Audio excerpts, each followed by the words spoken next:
O Realidade em Pauta já está de volta. Em maio de 68, as manifestações pediam mudanças no sistema educacional francês. Hoje, os manifestantes lutam contra as mudanças propostas pelo presidente Emmanuel Macron. O jovem presidente centrista fez campanha prometendo grandes reformas no sistema previdenciário, trabalhista e educacional.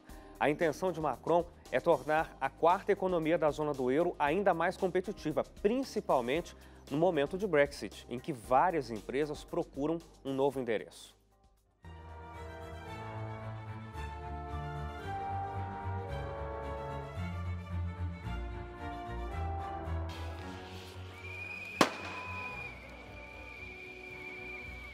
As recentes manifestações em Paris vêm na esteira de uma série de confrontos entre policiais e o grupo contrário ao pacote de reformas proposto pelo presidente francês Emmanuel Macron. Nos últimos meses, diversos sindicatos entraram em greve. No mês passado, mais de 30% dos voos que passavam por Paris foram cancelados. 13% das escolas permaneceram fechadas. O sistema ferroviário foi quase totalmente paralisado e até a produção de energia foi afetada.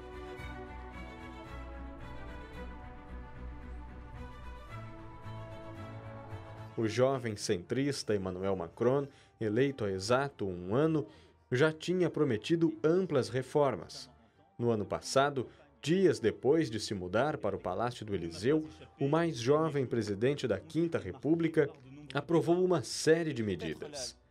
O pacote de novas regras afetou principalmente trabalhadores do setor privado. Os decretos trabalhistas assinados pelo chefe do Estado representam o pilar central das promessas do presidente para a criação de empregos na França. As mudanças afetaram todos os trabalhadores do setor privado do país e estabeleceram um valor limite para as multas pagas pelas empresas após demissões injustas. Além disso, as novas regras deram mais liberdade aos empregadores para contratar e demitir funcionários.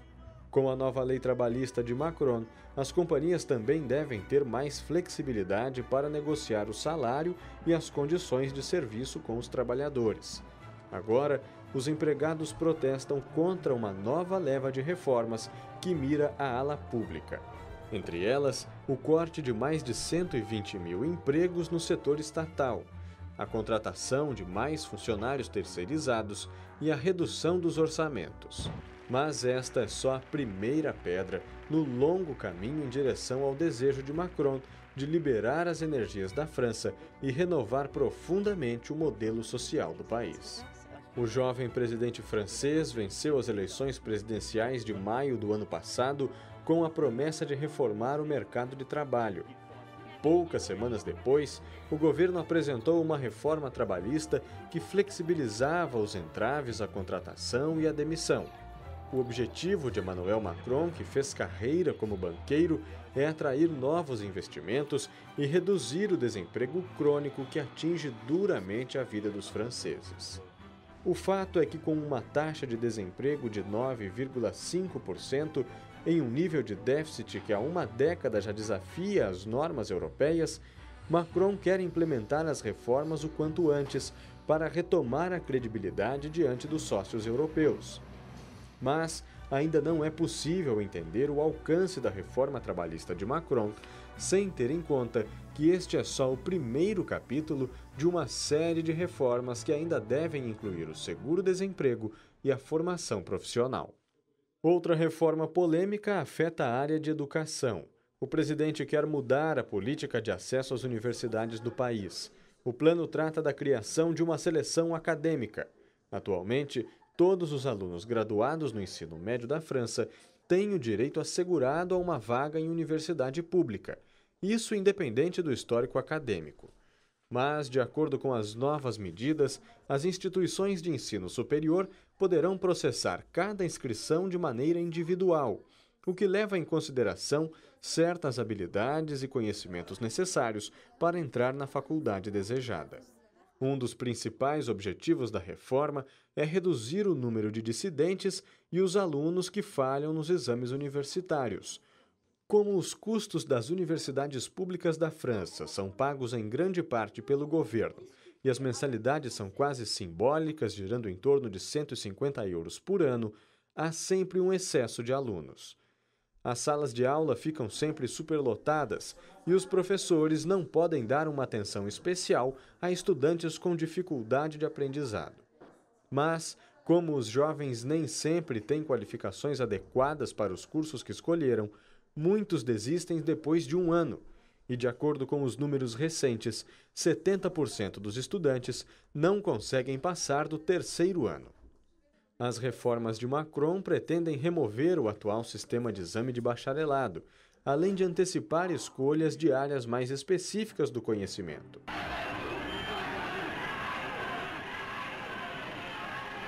Na década de 60, o ministro da Educação francês comparava o exame não seletivo de ingresso às universidades da França como a simulação de um naufrágio para descobrir quem sabe nadar.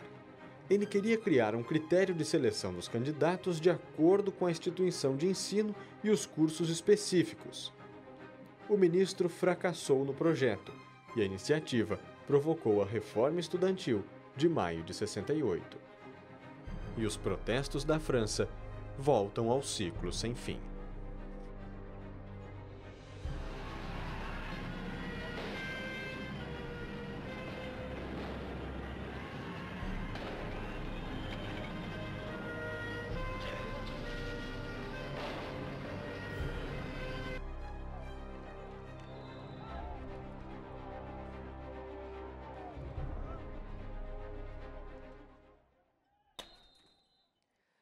Suad, as reformas que o Macron tem implementado na França são a causa direta da queda de popularidade dele.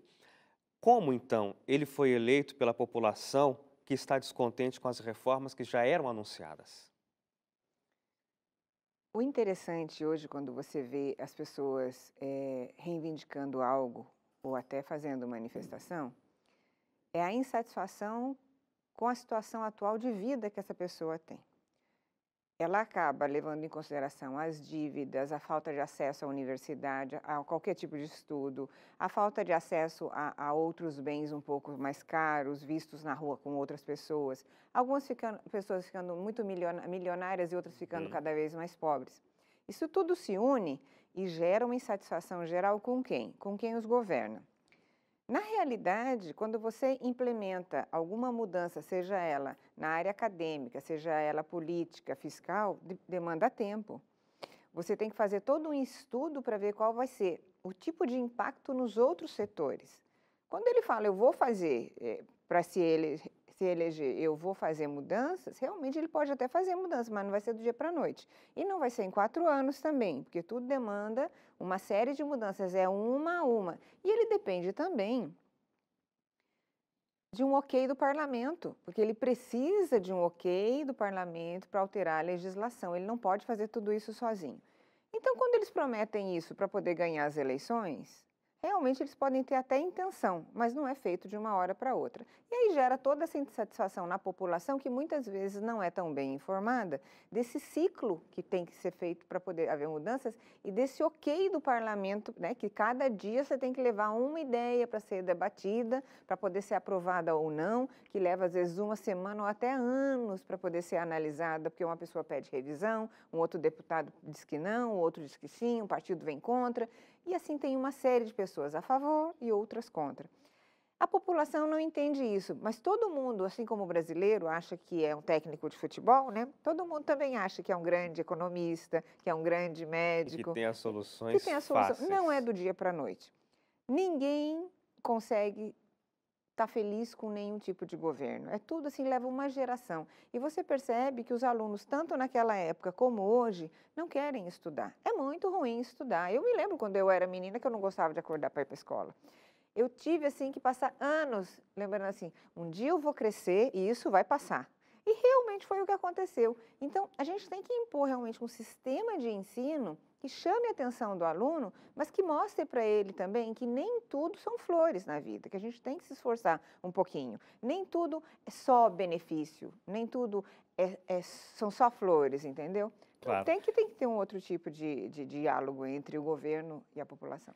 Agora, você já comentou um pouco aí, mas uma das grandes questões do Macron é conseguir fazer a economia da França reagir, né? Com 9% de desemprego, ele que se formou dentro de bancos, né? De bancos de investimento, quer deixar a França livre para crescer. Será que isso vai ter resultado? E é importante que a França consiga resultados neste momento, pensando na saída do Reino Unido da União Europeia, com a possibilidade de crescimento, né? Com empresas que talvez queiram migrar para lá. O mundo está em crise. E você chamar a atenção de bancos para que eles te ajudem, você país, porque sua economia é chamativa e é desenvolvimentista e você é um bom presidente da República e você tem boas intenções, é muito difícil. Ele fez uma coisa muito certa, ele pediu para a população ter paciência, ele pediu para a população vir com ele para poder fazer as alterações. Se ele não tiver apoio, não vai adiantar nada. Nós tivemos um exemplo aqui no Brasil outro dia, onde os caminhoneiros, com toda a razão do mundo, queriam reivindicar, mas ninguém pensou nas consequências que isso traria. E as consequências foram muito piores, porque hoje nem os caminhoneiros conseguiram o que eles querem e a população está numa situação terrível também. Então a gente tem que realmente fazer todo um planejamento de mudança, não é do dia para a noite isso, né? Nesse caso, ele precisa preparar a França, que está em crise, assim como todo mundo está, para poder realmente ser um chamariz para todas aquelas empresas que vão sair do Reino Unido. Não o Reino Unido, da Inglaterra, Sim. porque alguns países não vão vir com a Inglaterra. Vão sair por quê? Porque a partir do momento que ela sai da comunidade europeia, não é mais viável ter a matriz ali dentro ou ter um escritório ali dentro. Então vamos nos mudar para um país que esteja também ali próximo e que nos dê os benefícios que nós tínhamos ali. Então, realmente, para ele fazer isso, ele precisa alterar muita coisa. E a população não quer ter esse tempo. Agora tem um detalhe, quem começa essas manifestações são alunos, e geralmente o jovem, ele tem toda aquela inconsequência da idade, onde ele visa só o resultado que ele quer, ele não visa as consequências para o resto da população. É até bonito isso, porque é isso que ajuda o jovem a se jogar no mundo e a ter várias experiências que uma pessoa mais adulta não teria, né?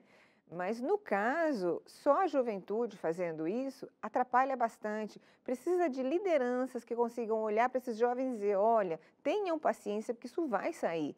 E o que está faltando no mundo hoje é liderança.